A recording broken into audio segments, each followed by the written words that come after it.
Contrary to popular belief, the conduct of nations on the international stage is almost never driven by moral considerations, but rather by a shadowy cocktail of money and geopolitics. As such, when you see the mouthpieces of the ruling class begin to demonize a foreign country, the first question in your mind should always be what is actually at stake here. For some time now Russia, China, Iran, and Syria have been in the crosshairs. Once you understand why, the events unfolding in the world right now will make much more sense. The US dollar is a unique currency. In fact, its current design and its relationship to geopolitics is unlike any other in history. Though it has been the world reserve currency since 1944, this is not what makes it unique.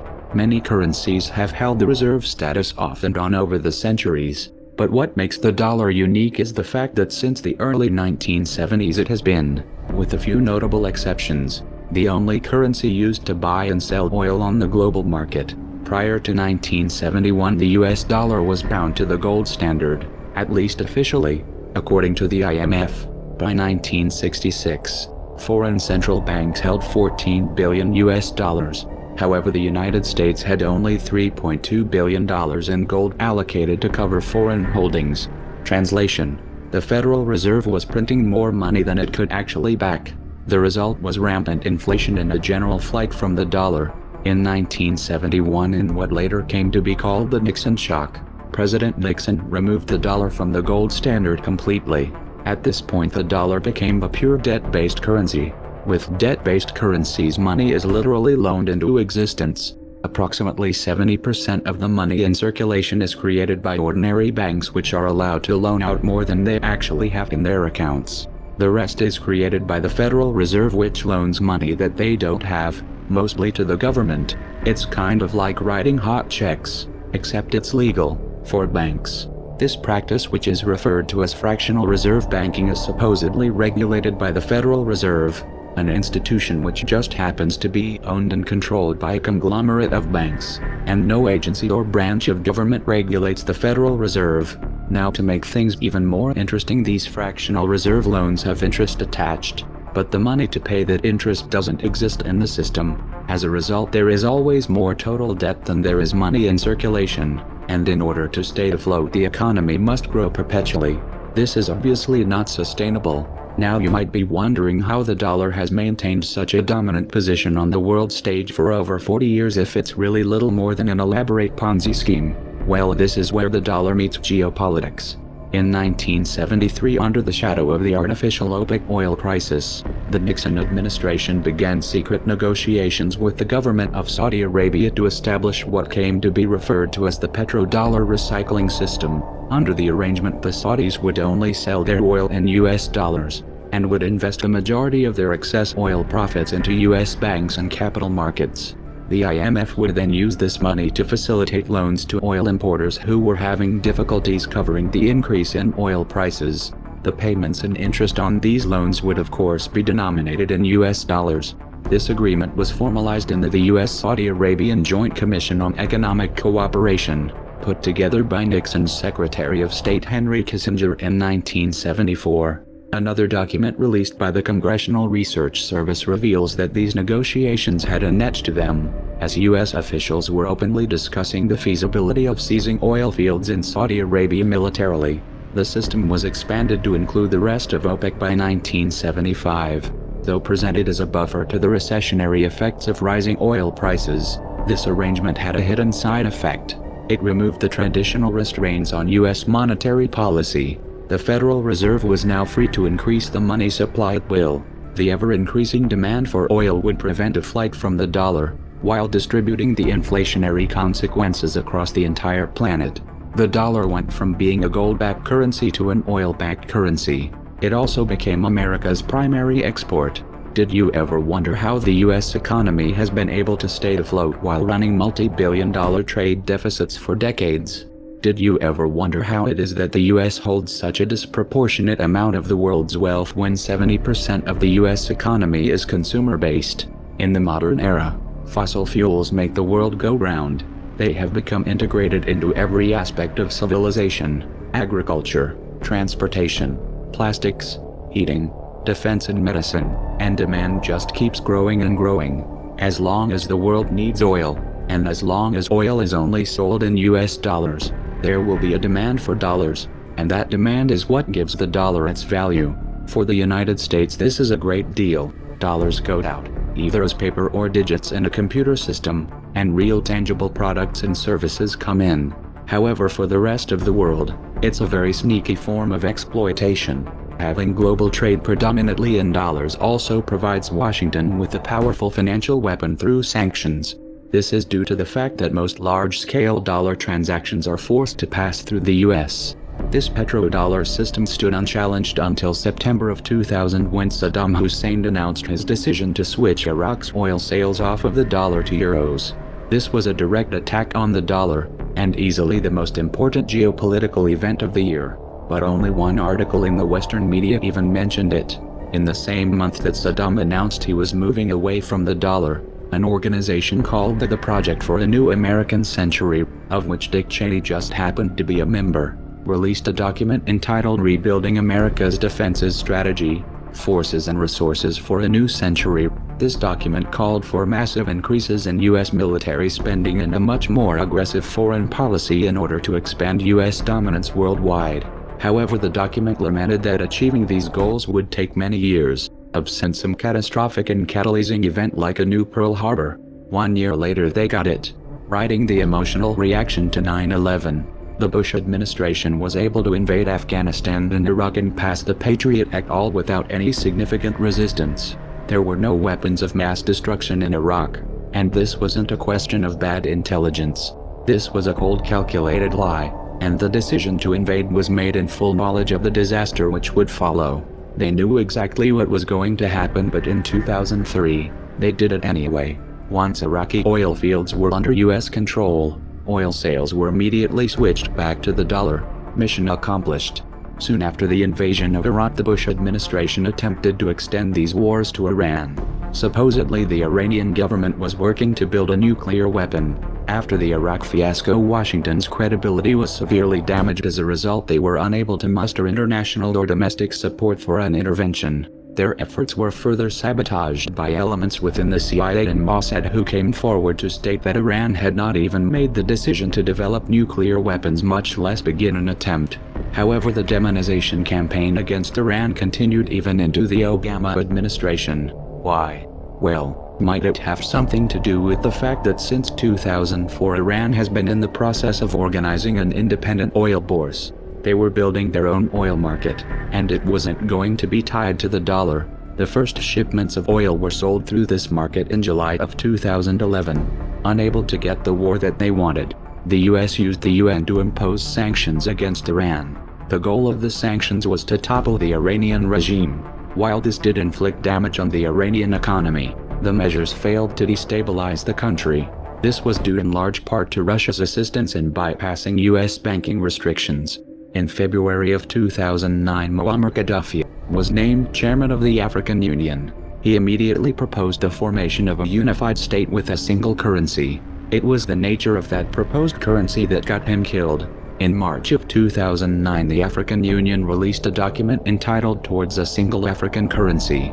Pages 106 and 107 of that document specifically discuss the benefits and technicalities of running the African Central Bank under a gold standard. On page 94 it explicitly states that the key to the success of the African Monetary Union would be the eventual linking of a single African currency to the most monetary of all commodities, gold. Note that the page number is different on other versions of the document that they released. In 2011 the CIA moved into Libya and began backing militant groups in their campaign to topple Gaddafi, and the US and NATO pushed through and strengthened a UN no-fly zone resolution to tip the balance with airstrikes. The presence of al-Qaeda extremists among these rebel fighters was swept under the rug. Libya, like Iran and Iraq, had committed the unforgivable crime of challenging the US dollar. The NATO intervention in Libya segued into a covert war on Syria. The armories of the Libyan government were looted and the weapons were shipped via Turkey to Syrian rebels groups working to topple Assad. It was already clear at this point that many of these fighters had ties to terrorist organizations. However, the US national security apparatus viewed this as a necessary evil. In fact, the Council on Foreign Relations published an article in 2012 stating that the influx of jihadis brings discipline.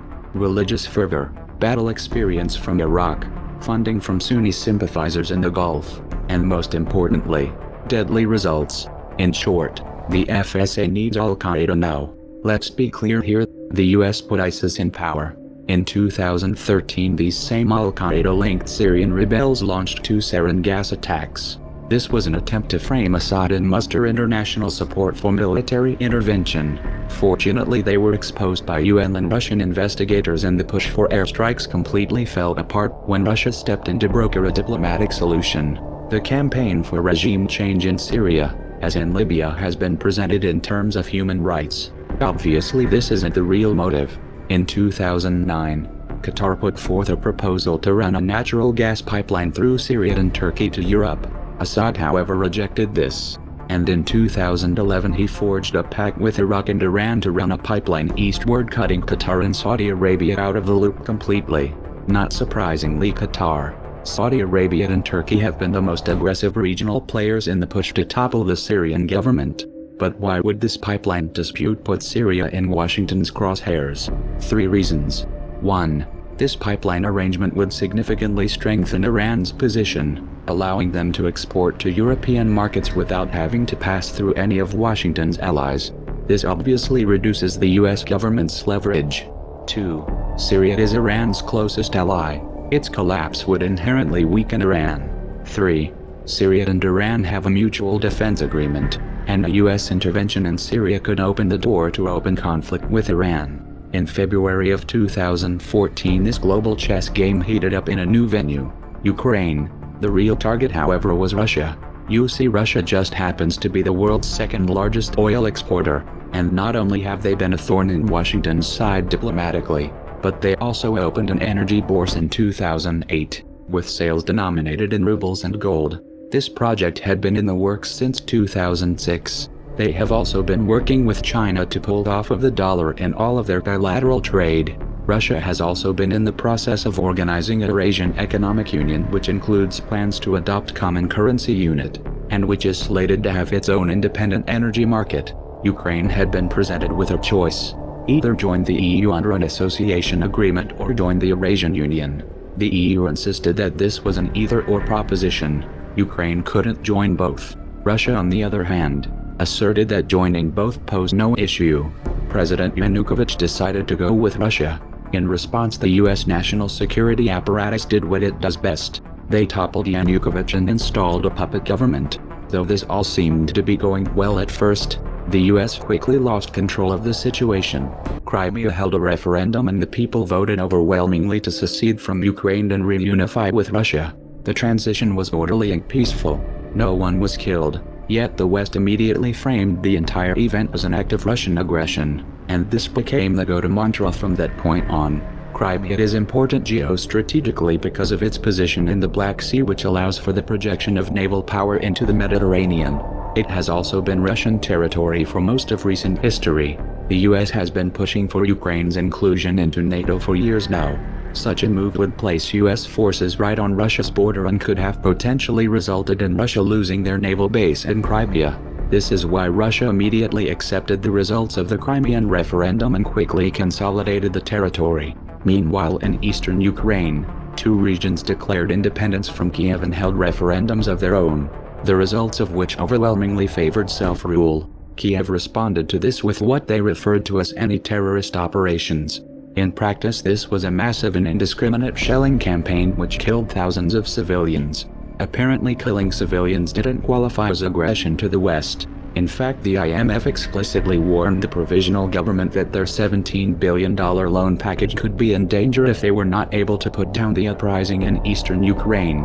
While the war against eastern Ukraine was raging, elections were held and Petro Poroshenko was elected president. It turns out that Poroshenko was exposed by a leaked diplomatic cable released by WikiLeaks in 2008 as having worked as a mole for the US State Department since 2006. They referred to him as our Ukraine insider, and much of the cable referred to information that he was providing. A separate cable showed that the US knew Poroshenko was corrupt even at that point. Having a puppet in place, however, hasn't turned out to be enough to give Washington the upper hand in this crisis. What does Washington do when they have no other leverage? They impose sanctions. They demonize and pull a false flag. This isn't a very good strategy when dealing with Russia. In fact, it has already backfired. The sanctions have merely pushed Russia and China into closer cooperation and accelerated Russia's de-dollarization agenda. And in spite of the rhetoric, this has not led to Russia being isolated. The US and NATO have put a wedge between themselves and Russia, but not between Russia and the rest of the world. This new anti-dollar axis goes deeper than economics. These countries understand what's at stake here. This is why in the wake of the Ukrainian crisis, China has proposed a new Eurasian Security Pact which would include Russia and Iran. Consider the implications here as the Obama administration begins bombing in Syria, which also has a mutual defense agreement with Iran. This is leading us straight to World War III. The masses may not have figured it out yet, but history will remember it that way. Alliances are already solidifying and a hot war is underway on multiple fronts. If the provocations and proxy wars continue, it's only a matter of time before the big players confront each other directly, and that is a recipe for disaster. Does all of this sound insane to you? Well, you're right. The people running the world right now are insane, and the public is sleepwalking into a tragedy. If you want to alter the course that we are on, there's only one way to do it. We have to wake up that public.